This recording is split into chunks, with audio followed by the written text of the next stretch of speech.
लद्दाख में सख्ती से चीन के साथ पेश आ रहे भारत ने अब उसे सामरिक के साथ आर्थिक मोर्चे पर घेरते हुए देश में 59 चीनी ऐप्स पर बैन लगा दिया है और गूगल को अपने प्ले स्टोर से उन सभी ऐप्स को हटाने का आदेश दिया है। भारत की इस कार्रवाई से चीन घबरा गया है और इस पर दुख जताते हुए स्थिति पर नजर रखने की बात करने लगा है। अभी तक गलवान में हेकड़ी दिखा रहा चीन भारत के इस एक्शन के बाद अब अंतर्राष्ट्रीय कानून की दुहाई देने लगा है। चीन के विदेश मंत्री के प्रवक्ता झाओ लिजियान ने कहा कि चीनी सरकार हमेशा से अपने कारोबारियों को अंतर्राष्ट्रीय और स्थानीय नियमों को पालन करने को कहती रही है। भारत सरकार को चीन समेत सभी अंतर्राष्ट्रीय निवेशकों के कानूनी अधिकारों की रक्षा करने की जिम्मेदारी लेनी चाहिए। भारत ने चीन को सबक सिखाने की शुरुआत कर दी है। एक ही दिन में सरकार ने चीन के 59 ऐप्स को प्रतिबंधित कर दिया, लेकिन तैयारी इससे कहीं आगे की है। जल्द ही सरकार कुछ ऐसे फैसले लेने वाली है जो ड्रैगन को फूटी आंख नहीं सुहाएंगे। भारत ने सरकारी टेलीकॉम कंपनियों से चीनी इक्विपमेंट्स को ना यूज करने के लिए कहा है।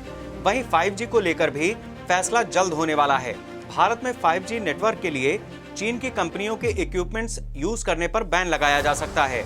इसके अलावा कारोबार के लिहाज से चीनी उत्पादों के इंपोर्ट को कम करने के लिए भी नियम तैयार किए जा रहे हैं। इस बारे में भारत सरकार के टॉप मिनिस्टर्स की उस मीटिंग में भी चर्चा हुई जिसमें 59 चीनी ऐप्स को बंद करने पर फैसला लिया गया। सीनियर मंत्रियों की बैठक में हुआवे और अन्य चीनी कंपनियों के 5G स्पेक्ट्रम नीलामी में हिस्सा लेने पर चर्चा हुई। स्पेक्ट्रम की नीलामी कोरोना वायरस के चलते कम से कम साल भर के लिए टल चुकी है।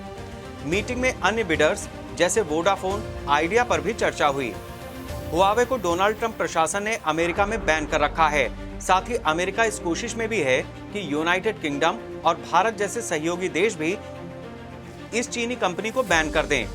हुआवे के फाउंडर के चीन के पीपुल्स लिबरेशन आर्मी से सांठगांठ होने का शक हमेशा से रहा है। सरकार 10-12 उत्पादों के इंपोर्ट को लाइसेंस करने की भी सोच रही है। इस बारे में कई महीने पहले ही काम शुरू कर दिया गया था, लेकिन हालिया तनाव के बाद इसमें तेजी आई है। शुरू में इसमें अगरबत्ती, टायर और पॉम ऑयल जैसे प्रोडक्ट्स थे, मगर अब इसमें एयर कंडीशन और टेलीविजन जैसे महत्वपूर्ण उत्पाद भी शामिल किए गए हैं। सरकार का फोकस एयर कंडीशनर और इसके कंपोनेंट्स का इंपोर्ट कम करने की है ताकि डोमेस्टिक प्रोडक्शन को बढ़ाया जा सके। इसके अलावा स्टील, एल्यूमिनियम, फुटवियर, आलू, संतरा उन उत्पादों में है जिसकी लोकल मैन्युफैक्चरिंग पर इंसेंटिव देने की तैयारी है। सरकार की तरफ से उन उत्पादों की लिस्ट तैयार की गई है जिनके घरेलू उत्पादन को बढ़ावा दिया जाना है।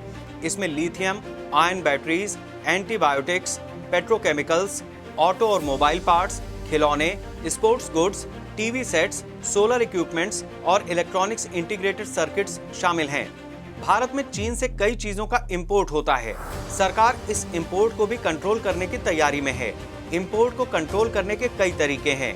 कभी कस्टम ड्यूटी बढ़ा दी जाती है तो कभी टेक्निकल पेंच फंसा दिए जाते हैं ताकि कुछ खास उत्पाद ही इंपोर्ट किए जा सकें। लाइसेंसिंग एक टेक्निकल तरीका है।